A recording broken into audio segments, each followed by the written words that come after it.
Lord, dalangin ko ang aming isipan at puso ay buksan mo sa oras nito. Lakip ang dalangin na ang banal na dugo ng Panginoong Hesus ay lukubang kami lahat sa mga nakikinig. Gayun din, O Diyos, ay lagasan mo ang iyong lingkod, Mami Ruth, so that she can preach your word clearly and boldly. Let your name be exalted today, O God, through this preaching. Bless each one, bless every local church.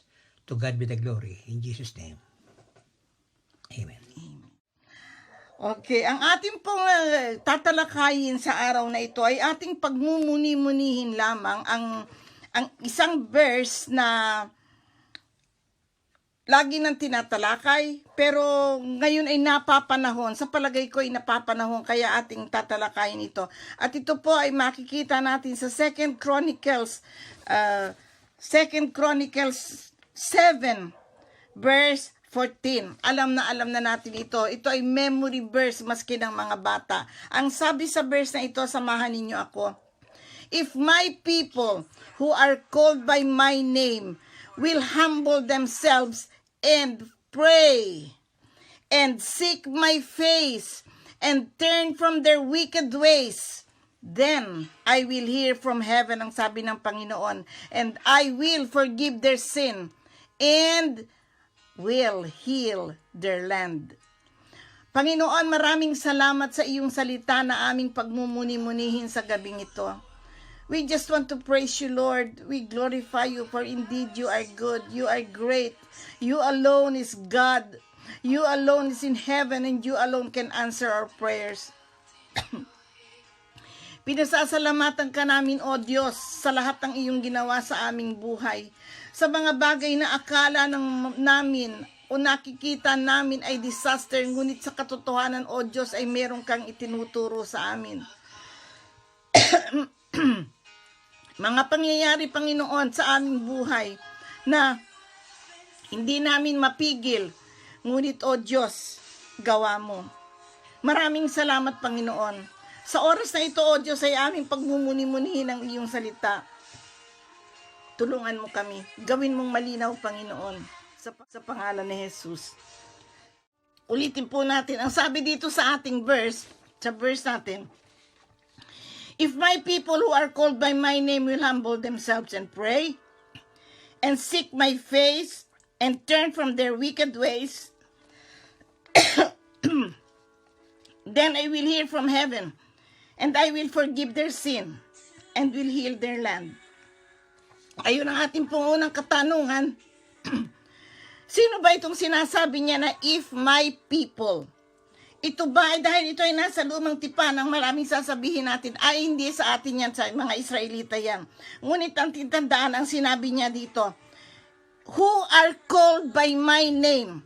If my people who are called by my name, sa Tagalog ang sabi kong ang aking mga tao na tinatawag sa aking pangalan. So ano ba ang pangalan ng Panginoon? Kristo. So Christ, ang kanyang mga tao, ang tawag ngayon ay Christians. So therefore, applicable sa atin. Tayo din ito. So ang message na ito ay hindi lamang para sa mga Hudyo, hindi lamang sa mga Israelita, kundi para din sa ating mga modern Christians kahit tayo ay hindi mga Israelita. Dahil ang ating pangalan ay tinatawag na kagaya ng kanyang pangalan. Doon tayo tumatapat sa if my people who are called by my name, and we are called by the name of God, we are Christians, so we are His people. Sa mga pagkakataon na ito, dahil tayo ay kanyang tao, meron siyang mga pangako na ibinibigay sa mga Christians. At ano itong mga pangakong ito? Ito po ay 4 na pangako na ang sabi niya, 2 pangako pero 4 na bagay ang gagawain ng kanyang mga tao. Ang sabi niya dito, ang promise niya ay ganito, we Christians, kung tayong mga Kristiyano ay we would humble ourselves, if we Christians will pray, if we Christians will turn from our wicked ways, if we Christians we will seek His face, then He will heal our land. So tingnan natin ang una, ang sabi, if we Christians, ang sabi niya, kung tayo ay magpapakumbaba, kung tayo ay mananalangin, kung ating sasaliksikin ang kanyang mukha, Kung tayo ay tatalikod sa ating kasalanan, meron siyang gagawin. 3 bagay ang kanyang gagawin kung gagawin natin itong 4 na ito. At ang una, ang sabi niya, ang pangako niya dito, ito ay pinangako ng Diyos. Sinabi niya sa kanyang salita. So, ibig sabihin talagang gagawin niya. Ang sabi niya dito, I will hear from heaven. Ako ay makikinig mula sa langit, ang sabi ng Panginoon. So mga kapatid, kung tayo pala ay mananalangin, kung ating magpapakumbaba tayo, kung ating sasaliksikin ang kanyang mukha, kung tatalikuran natin ang ating mga kasalanan, siya ay makikinig sa langit. Purihin ang Diyos sapagkat alam natin na sa lahat ng Adimep churches, saan man naroroon ang church na ito, mula sa north hanggang sa south, mula sa Europe, sa United States, sa Pilipinas, ay meron tayong pinangako ng Diyos, meron siyang gagawin sapagkat tayo ay gumagawa ng 4 na bagay na ito. Paano ko nalaman na ating ginagawa ang 4 na bagay na ito? Paano ko nasisiguro na ang mga Adimep churches, ang lahat ng mga Kristiyanong church, hindi lang Adimep, kundi ang mga full gospel churches na tumatawag sa pangalan ng Panginoon, ay sila ay nag-humble, sila ay nagpapakumbaba, sila ay nananalangin, sinasaliksik nila ang mukha ng Diyos, at sila ay tumatalikod sa kanilang kasalanan. Paano ko nalalaman? Sapagkat po, bawat isa sa atin ay meron tayong mga tinatawag na prayer warriors. Meron tayong grupo na nananalangin. Ipinapanalangin natin ang mga tao. Prayer warriors, ang mga prayer warriors sa atin ay they humble themselves. Prayer warriors who pray. We have prayer warriors who seek the face of the Lord. Prayer warriors who turn away from their sins. Ito po ang ating mga prayer words. Bago sila manalangin, nagpapalukob sila ng banal na dugo ng Panginoon. At sila ay nagpapalinis bago sila lumuluhod sa Panginoon. Purihin ang Diyos. At dahil sa mga bagay na ito, alam ko, I am positive that God will hear from heaven. Dahil yun ang kanyang ipinangako. Ang sabi niya, if my people who are called by my name will humble themselves and pray and seek my face and turn from their wicked ways, then I will hear from heaven. Sa Luke 10 po, verses 41 to 42, makikita natin doon ang istorya ni Martha at ni Mary. Na si Martha, alam natin ang istoryang ito, payak na istorya sa Bagong Tipan, na si Martha ay busy, bisita nila ang Panginoon, at si Martha ay busy, gusto niyang entertainin ang Panginoong Jesus, at ginagawa niya ang lahat ng bagay upang ang Panginoong Jesus ay maging komportable. Nagluluto siya, nag-aayos siya, maaaring pinapaypayan niya pa ang Panginoon. Ginagawa niya ang lahat ng bagay upang upang masiyahan ang Panginoon. Pero ang kanyang kapatid na si Mary, kung titingnan niya, ang sabi niya, tatamad-tamad si Mary, pero si Mary ginagawa, nakaupo lang si Mary sa tabi ni Jesus. At si Mary ay nakikinig sa lahat ng mga sinasabi ni Jesus. At ang sabi, ang ginawa ni Jesus, nagreklamo si Mary at sinabi niya sa Panginoon, ano ba naman yung Panginoon? Tignan mo nga itong kapatid ko ito na wala nang ginawa kundi hindi ako tinutulungan. Ang sabi ng Panginoon na ito, ang sabi niya ganito, sabi dito, she has chosen the good portion which will not be taken away from her. Si Mary na umuupo sa paanan ni Jesus, ang sabi ay mas pinili niya ang magandang bagay, magandang bahagi. At tayo, kung tayo ay nananalangin, so therefore, kung tayo ay nananalangin, we are choosing the good portion. Yung lumagay sa tabi ng Panginoon. Pinipili natin ito. Mas gusto natin na umupo sa tabi ng Panginoon sapagkat doon tayo nakakita. Praise the Lord. Praying, seeking His face, reading the Word of God, listening to His Word is a good portion of our life. That it will not be taken away from us. Hindi walang sino pwedeng mag-alis sa atin ito sapagkat pinipili natin ang mas magandang bagay at yun ay yung umupo sa tabi ng Panginoon. Nakaupo ka lang, naka-headset, nakikinig ng salita ng Diyos, nakikinig ng mga bagay na maka-Diyos.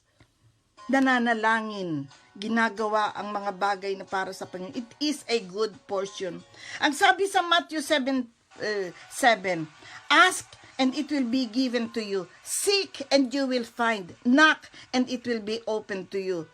So, ibig sabihin ng verse na ito, meron pala tayong assurance, meron tayong kasiguraduhan na kapag tayo ay nanalangin, ang pintuan ng Diyos, ang pintuan ng kalangitan ay bubuksan at tayo ay pakikinggan. Ang sabi niya, kung tayo ay kung tayo maghahanap, kung tayo ay magsasaliksik, tayo ay makikita natin. So ano ang kahilingan natin sa araw na ito? Ano ang hinihiling natin? Ano ang ating hinahanap? Kung tayo ay naghahanap, makakakita tayo. Kung tayo ay hihingi, ibibigay sa atin. At kung tayo ay kakatok sa pintuan ng Diyos, didinggin niya tayo. Pagbubuksan niya ang pintuan ng kalangitan. So tayo ay merong assurance, mga kapatid, na ang lahat ng panalangin ay naririnig. Hindi walang kabuluhan ang panalangin. Ang lahat ng panalangin natin, naririnig niya mula sa langit. Ang lahat ng ating panalangin yung lahat ng ating luha ay kanyang nakikita. Yung lahat ng ating hinaing, mga daing natin sa buhay, kanya pala ring nadarama. At kahit na yung mga panalangin natin na walang salita, hindi natin maibuka, hindi natin mailagay sa words, kundi tayo ay yung ating puso ay nadudurog na lamang pero walang sapat na salita na maisabi. Words are not enough to express our feeling. Ang mga bagay na ganito pala ay nadarama rin ng Panginoon. Naririnig niya.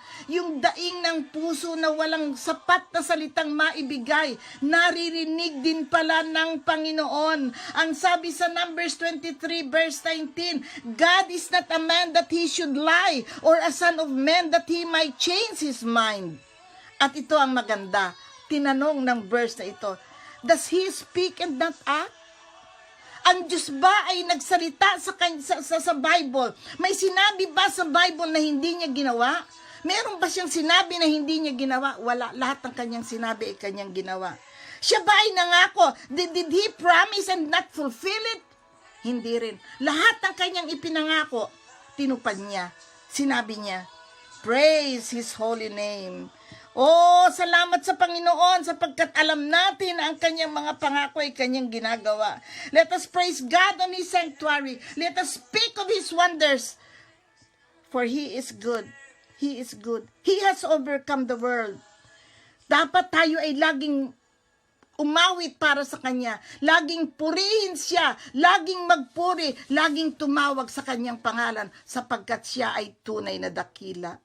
Ano pa ang sabi dito? Ang sabi dito, if my people who are called by my name will humble themselves and pray and seek my face, and they will turn from their wicked ways, I will hear from heaven. Ano pang sabi? I will forgive their sins. So, pagkatapos na naririnig niya ang ating mga hinaing, naririnig niya ang ating panalangin, ay meron pa siyang gagawin. Hindi lang siya basta nakikinig, hindi lang siya basta nakatingin sa atin at okay anak, naririnig kita. Hindi lang pala yun, meron pa pala siyang ginagawa. Ang gagawain niya, He will forgive our sin. He forgives our sin. Pinapatawad niya ang ating kasalanan. Lahat ng ating ginawa, mula nung tayo ay maliit pa, hanggang sa tayo ay tumanda, lumaki na, hanggang sa tayo ay tumanda, nag-asawa, nagkaanak, nagkaapo, o anuman ang nangyari sa atin, ang nagawa nating kasalanan ay kanyang patatawarin kung tayo ay magsisisi sa kanya. Sasabihin natin ang kanyang pangalan at tayo ating pagsisisihan ang ating ginagawa. Ang ibig sabihin po ng humble ay submission, to be in submission, to live in the state of surrender. Yung pag ikaw ay nagpapakumbaba, ibig sabihin, ipinapakita mo na wala ka nang magagawa. Panginoon, sorry na, hands up na ako. Wala na akong magagawa. Hindi ko na kayang ipagtanggol pa ang aking sarili. Hindi ko na kayang ayusin pa ang aking sarili. Nasa iyo na lang ako. Ibig sabihin kung ganoon ay sinasabi mo sa Panginoon, Lord, you are already in control of my life. ayaw ko na. Wala akong gagawin. At kung minsan, alam niyo ba mga kapatid, ito ang mas pinakamainam nating gawin. Ito ang dapat nating gawin. Yung ilagay sa Diyos ang lahat ng ating kabalisahan. Ilagay sa Diyos ang lahat ng ating mga kamalian. Lagi ako nagkakamali. Marami akong mali. At salamat na lamang merong Diyos na handa ring magpatawad sa lahat ng aking kamalian. Kung minsan halos takpan ko na yung aking ulat, sabihin kong bakit ba naman ang tanda-tanda ko na hindi pa ako matuto, lagi na lang ako nagkakamali. Bakit ang aking bibig ay palagi na lamang nakakapagsalita ng nakakasakit sa aking kapwa o nakakapagsalita ng hindi tama? Bakit ba ang aking isip ay kung ano-ano yung mga ganong mga bagay? Maraming nagagawa na mali. Pero purihin ang Diyos kapag napagtanto natin ang ating mga kamalian, ay sinasabi din natin sa Panginoon, Panginoon, patawarin mo nga ako. Patawarin mo lahat ako sa aking nagawa. And I know na sa oras na sinabi ko yon, kapag ako yung tumawag sa Kanya at humingi ng tawad, alam ko na pinapatawad niya ako. At ibinibigay ko na sa Kanya ang Kanyang buhay. Take control, Panginoon. Ikaw na ang mag-control sa akin. Ibig sabihin kasi kung ibinibigay natin sa Kanya ang ating buhay, ay pinapayagan natin siya na tayo ay Kanyang hubugin. To mold us. We are allowing Him to mold us. We are allowing Him to just get control and do what He wants to us. Kung ano ang gusto niyang gawain ay yun na lamang. Alam niyo, at kung ito ay ating gagawain, kung ating ibibigay sa Panginoon ang ating mga sarili, hindi po pwede na ganito na lang tayo. Tatanggapin natin ang pagbabago na gusto niyang gawain sa atin. And God, ang Diyos ay gusto niya baguhin tayo, patuloy na baguhin. Hindi yung pag nabago ka na ay nandiyan ka na lang tama na. Hindi. Ang gusto ng Diyos ay itaas pa tayo, iangat pa ang ating pananampalataya. Masigit pa tayong puruhin. Ang ating pananampalataya ay itaas, mas lumaki, palakihin ng palakihin. Yan ang gusto ng ating Panginoon. Mga kapatid, kailangan natin ang marami pang prayer warriors. At ikaw ay tinatawag ng Diyos. Bawat isa sa atin tinatawag ngayon ng Panginoon. Bakit hindi tayo maging prayer warrior? Bakit hindi tayo hindi natin gawin na lumuhod tayo palagi? Tuwi-tuwi na, kung hindi ka man makaluhod, at least sa isip mo, sasabihin natin, nagtatrabaho, paano bang bananalangin, nagtatrabaho, hindi pwedeng prayer warriors, hindi makakaluhod yung nagtatrabaho. No. Kahit nagtatrabaho tayo, ang isip natin ay nasa Panginoon, tuloy-tuloy. Laging nananalangin, laging siya ang ating nasa isip. Tayo ay ibig sabihin, pag ganun ang ating ginagawa, bakit hindi tayo maging mga mananalanginin na tao na palaging nagpapakumbaba? Let us all be prayer warriors who humble ourselves every time. Let us all be prayer warriors who always seek His name. Let us all be prayer warriors who seek God's face, who turns away from the sin. Pag may nakitang pagkakasalanan ay lumalapit tayo, kaya nating tanggihan. Yan ang maging sana tayo. Yan ang sana ang Kanyang gawain sa atin. Ang sabi niya, siya ay nangako sa Hebrews 8:12 ang sabi niya, I will be merciful to the unrighteous. So, hindi kailangan na perpekto tayo. Walang perpekto sa atin.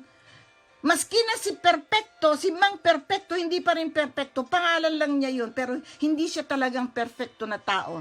So, walang perpektong tao sa mundo. Si Jesus lang ang lumakad, ang napunta dito sa mundo na perpekto. Pero tayo, hindi tayo perpekto. Inaasahan natin yun. Kaya nga kailangan natin ng maraming pagpapatawad. Kailangan natin na tayo ay handang magpatawad at kailangan din na tayo ay handang patawarin sa ating mga makakasalanan. So, ang sabi ni Jesus, tuloy tayo, Hebrews 8:12, I will be merciful to their unrighteousness.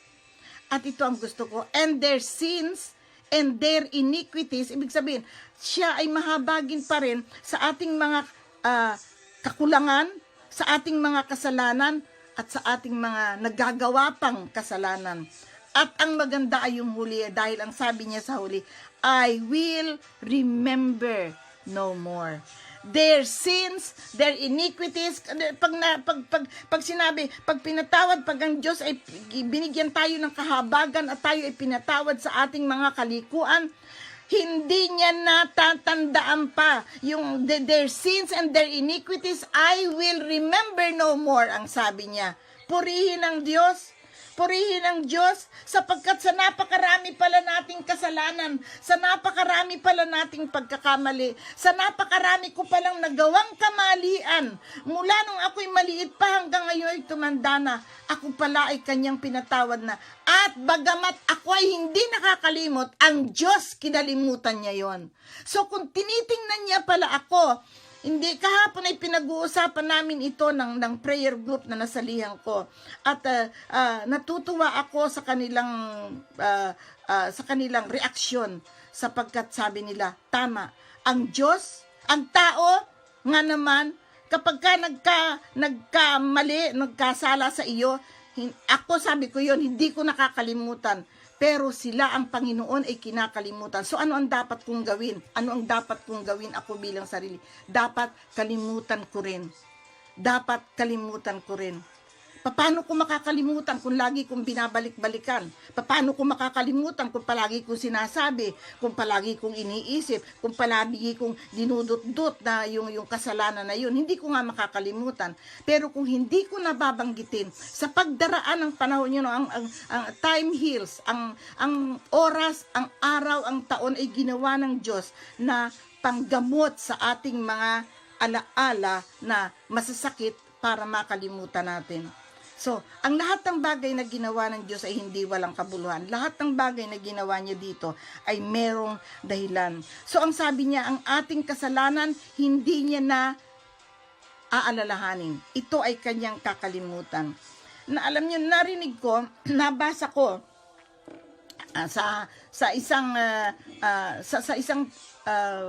TV, kaya hindi ko nabasa sa TV na narinig ko, pero nabasa ko sa isang magazine na ang population daw ng tao, ang population ng mundo noong 2019 ay umabot ng 7.8 billion people. Yan ang tao sa mundo. 7.8 billion people ang nasa mundo. At sa 7.8 billion na ito, ang Kristiyano ay 2.3 billion. So, sa quasi 8 billion, quasi 8 billion, ay 3 dahil 2.3 ay 2.3 lang ang Kristiyano. At pag sinabi kong Kristiyano, kasama na dito yung ibang mga denomination, kasama dito yung Katoliko, yung lahat ng naniniwala na si Jesus ay Diyos at sumasampalataya sa Panginoong Jesus. Ang 2.3 billion po ay 29% lamang ng 7.8 billion. So, wala pang 30. So, wala pang 30%. So, pero tingnan ninyo ha, so meron pala tayong 29% of believers who are listening to the voice of God. 29% believers who are trusting in His Word. 29% of believers who are speaking out the good news of God. Sinasabi ng 29% na ito na ang Diyos ay makapangyarihan.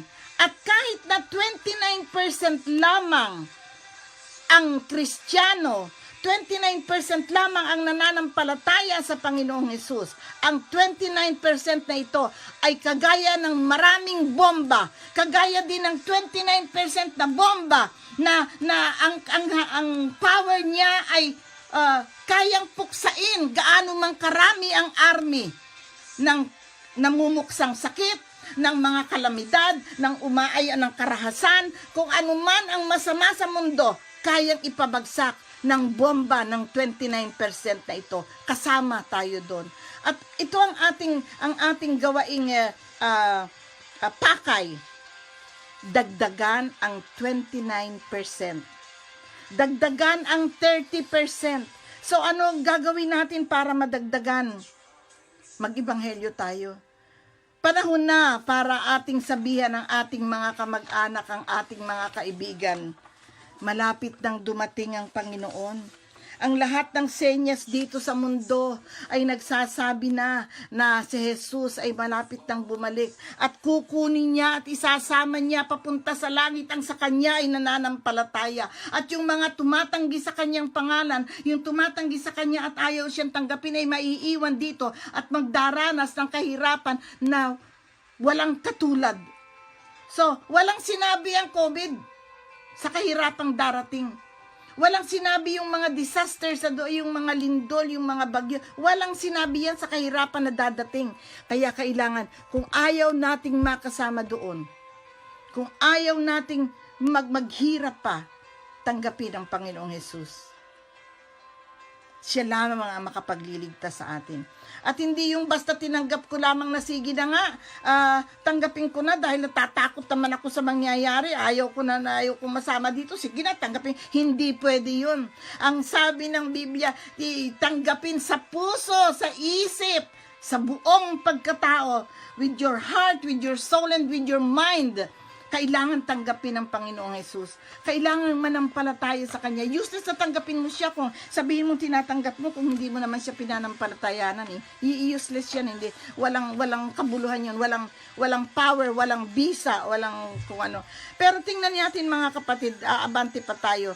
Yung 70% ng unbelievers, yung 70% na natitira, kung 29, di halos 30% na yun, ano? Yun ang mananampalataya.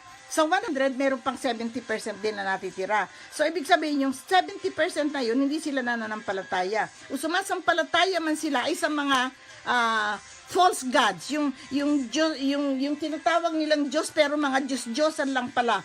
Yung 70% yung 70% they are unbelievers, they are false God believers, they are devil worshippers and believers, or kaya ay yung mga nagsasabing, yun na nga, sige na nga, hindi alam yung kanilang kaliwa at kanan, ang tawag ay mga lukewarm people, lukewarm Christians, or lukewarm kung anong mang lukewarm, yung maligamgam lang sila, hindi nila alam kung ano yung tama, kung sila ba'y pupunta sa kanan o kung sila ba'y pupunta sa kaliwa. Kailangan nila si Jesus. They need Jesus for them to know that the Lord is great and greatly to be praised. That the Lord is their strength and their salvation. That the Lord, that His thought for them is peace and love and good and hope, not for evil. So, kailangan malaman nila yon, na malaman nila na si Jesus Jesus can give them future. Jesus can give them the best things that could happen. 70% ng mga tao na nangangailangan na makilalang tunay si Jesus. Si Jesus ay yun sa atin. He is good. His loving kindness is everlasting. Praise His holy name. Walang katulad si Jesus. Siya ang ating tagumpay. Siya lamang makakapagbigay sa atin ng katagumpayan. Purihin natin ang kanyang banal na pangalan. Sabi ng isang awit niya, I sing praises I sing praises to your name, oh Lord. Hindi ako marunong kumanta, pero I feel like singing to the Lord because I want to praise His name. So samahan ninyo ako para hindi marinig ang boses ko. Boses ninyo ang marinig. Anak, samahan niyo nga akong kumanta. I sing praises to the Lord's name. Oh Lord, praises to your name. Oh Lord, for your name is great and greatly to be praised. I give glory to your name. Glory to your name. Oh Lord, glory to your name. Oh Lord, for your name is great and greatly to be praised. Let us give glory to the Lord. Let us praise His name. Sapagkat siya lamang ang makapagliligtas sa marami. Siya lamang ang makapagliligtas sa atin. Wala nang iba. Siya lamang ang pwedeng tumawag sa pangalan ng ating mga mahal sa buhay. Ano man ang ating gawin, hindi natin kayang iligtas ang ating mga mahal sa buhay na hindi pa nakakakilala sa Kanya. Pero oras na tinawag niya ang kanilang pangalan, luluhod sila, lalapit sila, at ating pupurihin ang pangalan ng Panginoon. Ang sabi po sa huli, ang sabi sa bandang huli ng Chronicles 7:14, ang sabi niya ay ganito. Ulitin natin ang ating verse. If my people who are called by my name will humble themselves and pray and seek my face and turn from their wicked ways, then I will hear from heaven. I will forgive their sins. At ang ikatlong gagawain niya ay ano?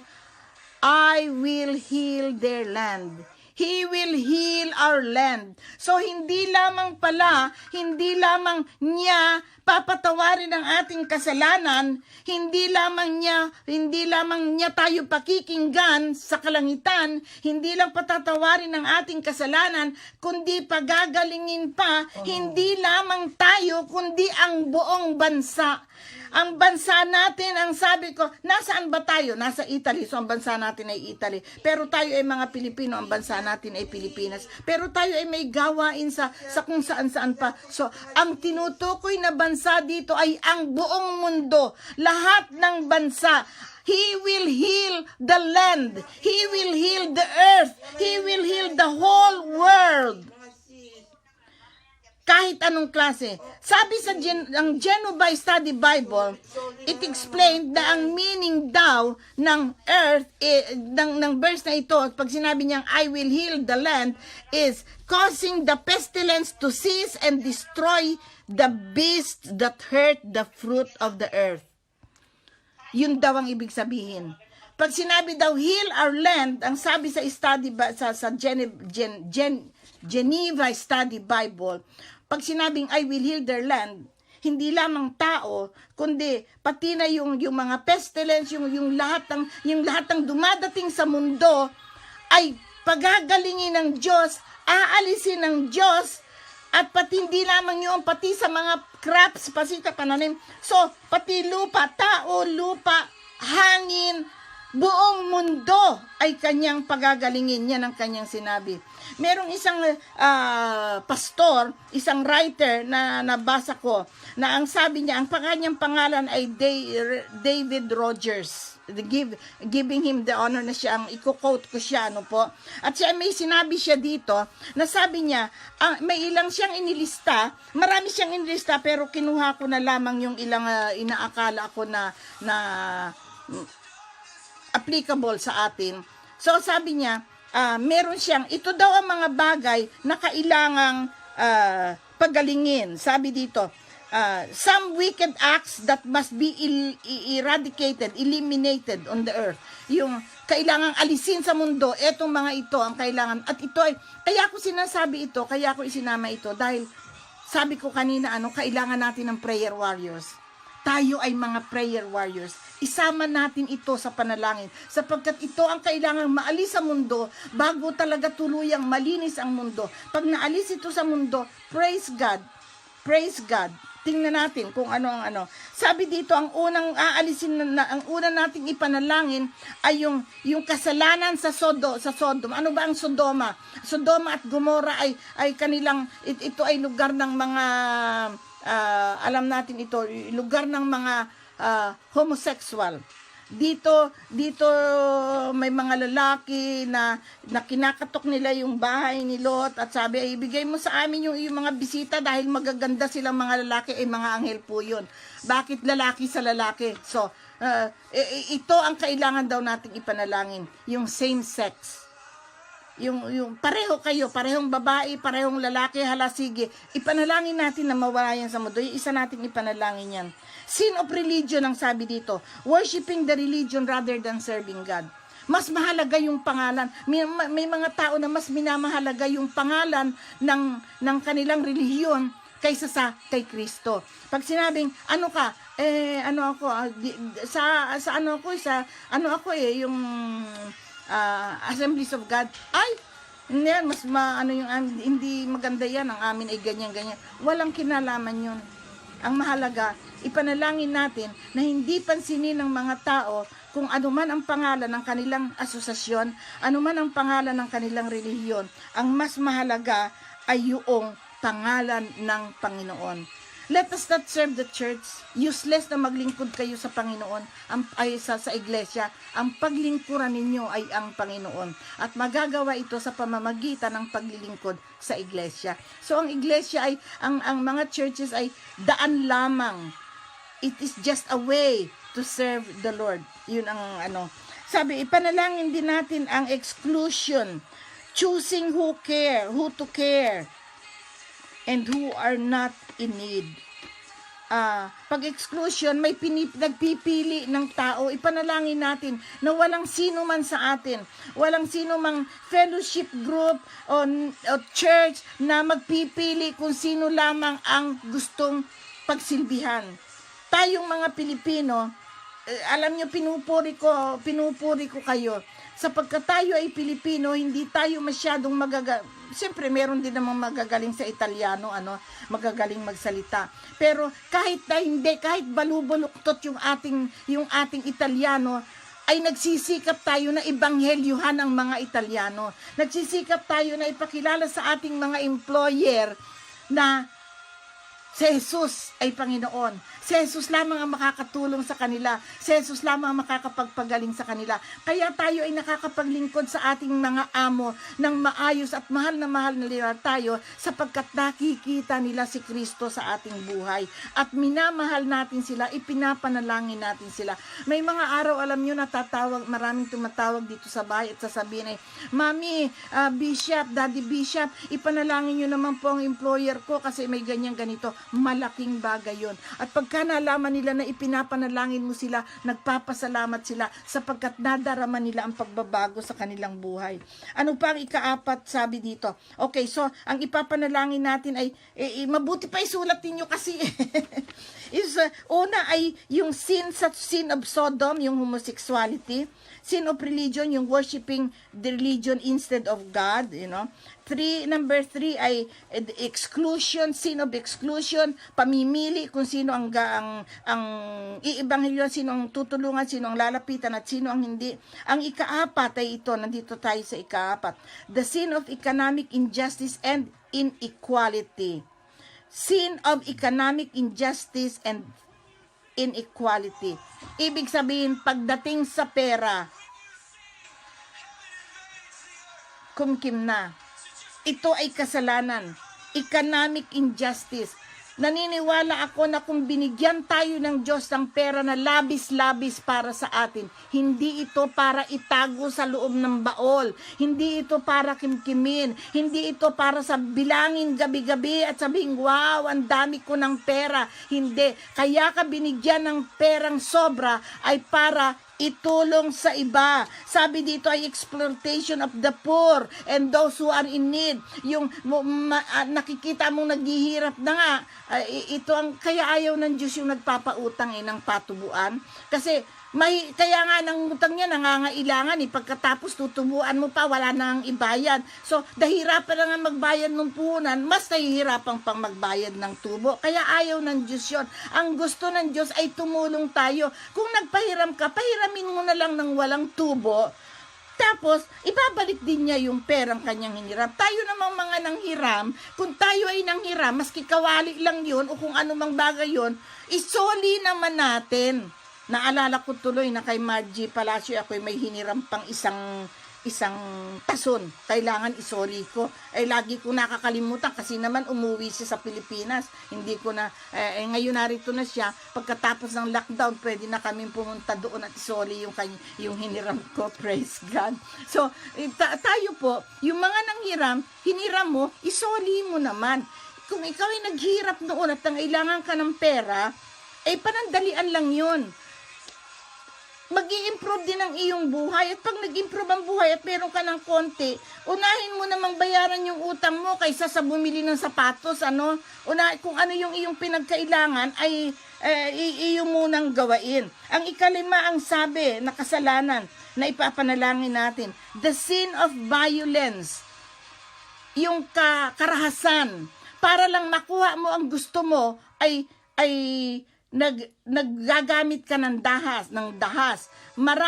Ipanalangin natin ito. Maraming mga tao sa ibang bahagi ng mundo na nagtitipon-tipon at nagbubuo ng isang grupo na ang kanilang purpose ay labanan ang gobyerno o labanan ang namamahala, ang namumuno, labanan ang bansa para lang makuha nila yung kanilang gusto. Maraming mga taong nadadaya at sumasama sa mga ganitong grupo sapagkat magagaling silang magsalita. Ang mga atin itong ipanalangin na wag magkaroon ng violence sa buong mundo. Ang ika-anim, ang sabi niya, 8 lang itong aking ginawa eh. Sabi ay the sin of posturing, bolstering toughness, authority and arrogance. Alisin natin 'yon. Yung namimili ka, meron kang ayaw, mayabang ka, ito'y nakikita natin sa maraming tao. Malungkot, pero nakikita natin na ang mga, pag-iba ang kulay, lalo na yung mga itim, ayaw nila, at tinatrato nila ng masama at sinasabi, parang narurumihan, parang akala mo baga lahat ng itim ay mga terorista na. So ipanalangin natin ito na ito ay mawala sa mundo. Pag dumating na ang Panginoon, mawawala ito, lahat ng ito. Pero sa ngayon, dahil maraming taong nadadaya, ipanalangin natin upang makakilala sila sa Panginoon. The sin of judging ay ang 7. Sin of judging. Sa itsura ko pa lang, hinusgahan mo na kung anong klaseng tao ako. Sa isang salita ko pa lang, hinusgahan mo na kung ano ang mga ginagawa ko. Masyado tayong nag-judge sa tao. Ipanalangin natin na walang ganito sa ating kalagitnaan. Maalis ito. Huwag tayong masyadong, alam niyo yun, sa akin kasi ito ay parang kalupitan. Malupit tayo sa mga tao na tinitingnan natin para bagang tayo na lang ang tama at lahat na ng nakakausap natin, lahat ng ating nakikita ay mali, nahatulan natin, nahuhusgahan natin. Iba naman po yung ibinibigay talaga sa iyo ng Panginoon, nakaisipan kung anong klase sila. Okay? Sabing ganun. So sabi dito, 8, ito ang katapusan, ang sabi niya, the sin of control. Maraming tao, maraming gobyerno na iba-iba na ang gusto ay kontrolin ang mga bagay-bagay. Ang mga presidente ng iba-ibang bansa, meron diyang ang gusto ay siya ang magkontrol ng buong mundo, ng buong bansa. Meron din tayo, maski na sa iglesia ay merong ganyan. Alisin natin yon. Meron sa mga asosasyon, ay maski sa pamilya, ay merong, siyempre ang magulang dapat magkontrol. Pero iba ang kontrol kaysa sa lording over, yung namamahala kayo, yung ikaw na lang ang tama, ikaw lahat ng ginagawa mo ay wala ka ng ibang gustong mangyari, kundi yun lang gusto mong mangyari. Hindi po ganoon. Sabi ko dito sa Italy, maraming tao ang nagsasabi, sandali po, malapit na tayong matapos. Maraming tao dito sa Italy, ngayon at malapit sabi ay, hay salamat, sa wakas ko, konti na lang ang victim ng COVID, matatapos na ito. Pero pagkatapos noon, sa nakita yan, pagkatapos noon, sa television naman ngayon, dahil konti na lang ang numbers ng mga nai-infect, marami ang mga gumagaling, so, dapat matutuwa ang tao, pero nung natutuwa na sila, pagkatapos noon, konti na lang ang balita doon. Alam nyo ngayon ang karamihang balita. Ang binabalita naman ngayon ay mga negative, mga negative things ng against sa government, yung gobyerno hindi sinusuportahan, konti lang ang binibigay na ganyan, yung finances, dahil nagbigay ng, marami ng mga criticisms tungkol sa gobyerno, tungkol sa pera, tungkol sa mga businesses. Yun naman ngayon ang pinagtutuunan nila. O kaya sinasabi na, narinig niyo ba yung tungkol sa yung ganyan, at kung ano-ano pang mga distraction ang ginagawa. Pagkatapos ng konting pasasalamat, mas marami ang kanilang criticism.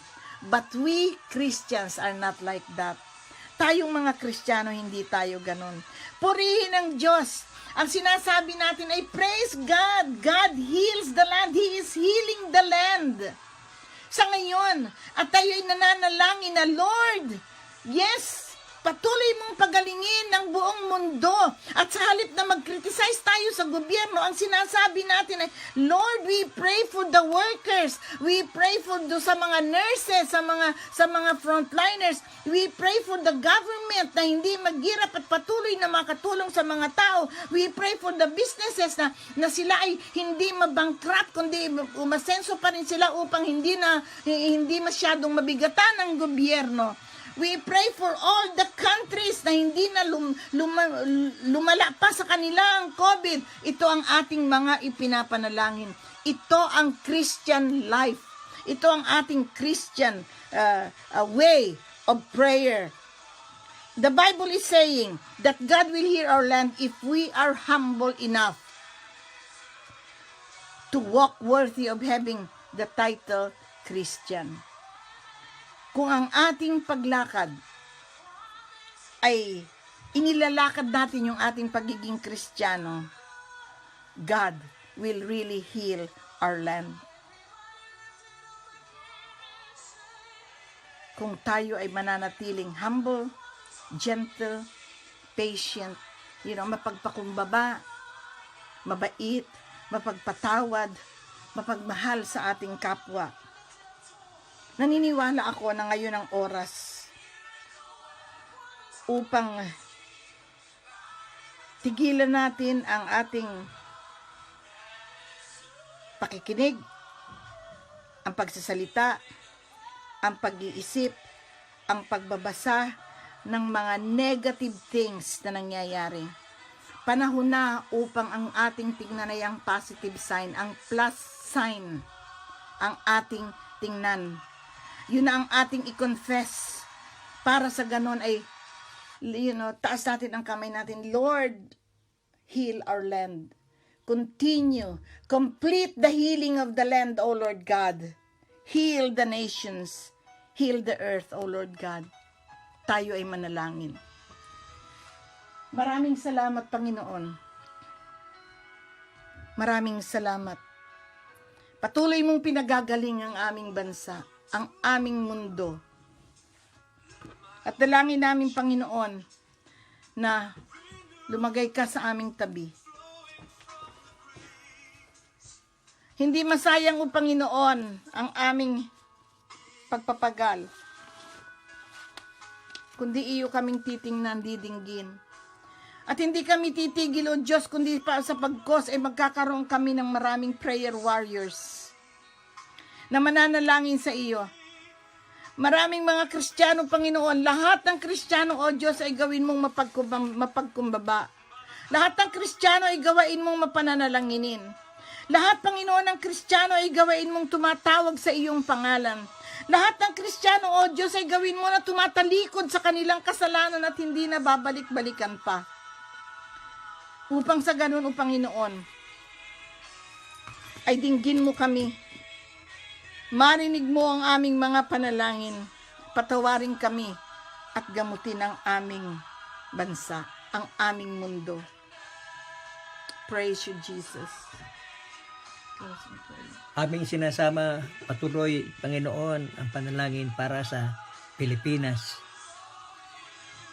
sapagkat ito'y inyong inutos to pray for authorities. Lord, na unawaan ng mga mamamayan na ang layunin ng pamahalaan ay para sa kanilang kabutihan. Yes, Jesus. Ngayon sa Amerika, ang merong laban sa lockdown doon sa Texas. Tulungan mo si President Donald Trump, Lord, na bigyan siya ng favor sa mga tao naroroon. Lord, maraming namamatay sa Amerika. Pero ang alam lamang ng gobyerno ay sila'y maligtas at matulungan. Tulungan mo, Panginoon, patuloy ang bansang Italia sa pangalan ni Jesus, lalo na sa Lombardia, Lord, sa Bergamo at sa Brescia, na ngayon ay dahilan marami matatigas ang ulo. Sila'y lumalabas, hindi inaalintana ang panganib ng coronavirus. Lord, dalangin namin na sila'y matauhan sa panganib ng coronavirus habang ito ay hindi pa tapos. Ang banal na dugo ng Panginoon ay aming winipisikano, ang bansang Italia, ang bansang Germany, ang bansang Austria, ang bansang Greece, ang Great Britain. Lord, dalangin namin ay isanasama namin sa panalangin. Gayun din, Lord, ang Canada at ang Amerika. Lord, sa aming pagwawakas sa hapong ito, dalangin namin ng mga fellowship groups na patuloy na maging matibay, maging isa, at sama-samang tumawag sa pangalan ni Jesus, sapagkat 4 ang utos at 3 ang pangako ng Panginoon na I will heal their land, I will hear from heaven, I will not remember their sins anymore. To God be the glory, Lord, if we humble ourselves when we pray down from our wicked ways and seek His face. the face of the Lord. For you promise that if you seek me with all your heart, then you will find me. Suriin mo ang aming mga puso sa oras nito. Dalisayan mo ang aming mga puso. Araw-araw na ginawa mo sapagkat malapit ka na dumating. Lord, maging karapat-dapat kami sa iyong pagdating sapagkat gusto namin sumama, Panginoon, sa iyo sa kalangitan. Yes. Dalangin namin, Lord, ang aming oras sa araw na ito ay aming ibinibigay sa inyo. Yes, Jesus. Sa mga grupong mananalangin, Lord, ay ibigay mo sa kanila ang mga dapat mga ipanalangin, ang burden ng mga ipapanalangin. Sa mga tahanan ngayon na nakikinig, Hallelujah. kung meron mang karamdaman sa pangalan ni Jesus, ay aming sinasaway Yes, in Jesus' ang name. karamdaman in yan at Jesus' aming name. pinapalayas Yes, sa Lord pangalan ni God. Jesus sapagkat Be it maraming so, umaasa Father. sa pangalan ni Jesus. Hallelujah. Tunay na dahilan sa pangako mo. At alam namin na ikaw ang Diyos ng biyaya at Diyos ng pag-asa. Opo, oh Diyos. Kaya kami hindi nawawala ng pag-asa sa buhay. Tulungan mo ang mga nahihirapan, ang mga wala ng pera, Panginoon, ay tunay na ibigay mo, Panginoon, ang kanilang pangangailangan ng mga walang dokumento. Pagpalain mo sila. Pagpalain mo, Panginoon, ang mga ginagamit mo dito sa live video program, si Pastor Tina, Pastor Dondon, Pastor Manny, Pastor Raquel, Pastor Shepard, Rodel. Lord, Pastor Albert, Pastor Shirley, Rodel. at iba pa, Panginoon, na mga grupo na nag-iebanghelyo. Yes. Maging Panginoon, ang MEP Otavia na ngayon ay tunay na pinupuri ka at sinasamba ka sa oras na ito. Kailangan namin, Lord, ang bawat region ng ADMEP, ay ang Region 1 sa Milano, ang Region 2 sa Padova, ang Region 3 sa Firenze, ang Region 4 dito sa Roma, ang Region 5 dito sa Naples. Dalangin namin ng mga regional heads, Lord, tulungan mo din sila na mapanatili ang pagkakaisa. Maging sa Region 6 sa Europe, Lord, sa Paris, sa Brussels, ay sa Athens, Greece, sa Spain, dalangin namin, Lord, na sila man ay tulungan mo, Panginoon, maging sa Southern France, kina Pastora Rose Castillo, kina AJ Castillo, kina Cirilo. O abutin mo lahat, Panginoon, ang mga tao ito. Abutin mo, Panginoon, ang mga gustong maligtas sapagkat ang kaligtasan ay galing sa Panginoon. Panginoon, alam namin ito ang araw ng kaligtasan. Kaya hindi mawawala ng kabuluhan ang tumatawag sa pangalan ni Jesus sapagkat ang tumatawag sa pangalan ni Jesus ay hindi mapapahiya. Yes. Jesus. Kaya, Panginoon, iligtas mo ang marami na tunay na sumasampalataya sa inyo Yes, Jesus. ng buong puso. Salamat sa preaching ni Mami Ruth at nawa dalangin namin ang mga salitang kanyang binitiwan ay hindi mawawalan ng kabuluhan sa bawat isipan at puso. Patuloy namin tinataas ang kagalingan ni Blessing at ni Marichelle at iba pa, Panginoon, na naapektuhan ng coronavirus. Ang banal na dugo ng Panginoon, sudukuban silang lahat. At Panginoon, panghuli, wisikan mo ng banal na dugo ng Panginoon ang buong mundo. Yes, Jesus. Be At aming so. sinasaway ang coronavirus na yan Opo, sapagkat mas sa dakila pangalan ang ni pangalan ng Jesus, Panginoon sa kaysa sa pangalan ni coronavirus Jesus. na ito. Yes. Aming sinasansala, Panginoon, anumang panganib sa Hallelujah. bawat pamilya, bawat ama, Hallelujah. bawat ina, Hallelujah. bawat mga bata. Oh, shirak halalaya sidak. Dalangin namin ang bawat pamahalaan. Gawin mo matatag. Lord, lalo na sa Pilipinas, supply, Lord, ang mga damit, mga gamit nila, mga damit, Lord, sa mga frontliners, Hallelujah. mag-inito, Panginoon, sa Europe. Panginoon, salamat sa mga ginagawa mo. Salamat sa mga kaligtasan at kagalingan na binibigay mo. Yes, Jesus. Gayon din, Panginoon, sa pangalan ni Jesus, ay ipagkaloob mo ngayon ang kagalingan at kalusugan sa mga nangangailangan nito. Lord, sa lahat ng ito, sa susunod na linggo, sa Martes, Panginoon, sa Huwebes, sa Sabado, Pastor Shopper, at Pastor Raquel, sa susunod na linggo, ay dalangin namin sa laman ay give them much anointing to preach your word. Yeah. Ako man, Panginoon, sa Martes at sa Huwebes. Lord, magwawakas kami. We praise you. Sabi natin, we praise you, Lord. We praise you, Lord. We thank you, Lord. We thank you, Lord. And we give you glory. We give you In the glory. name of the Father, Yes. and of the Son, Praise and Jesus. the Holy Spirit. Praise you. Maraming salamat po. Bon appetito. Magandang tanghali po. Magbabakas po tayo.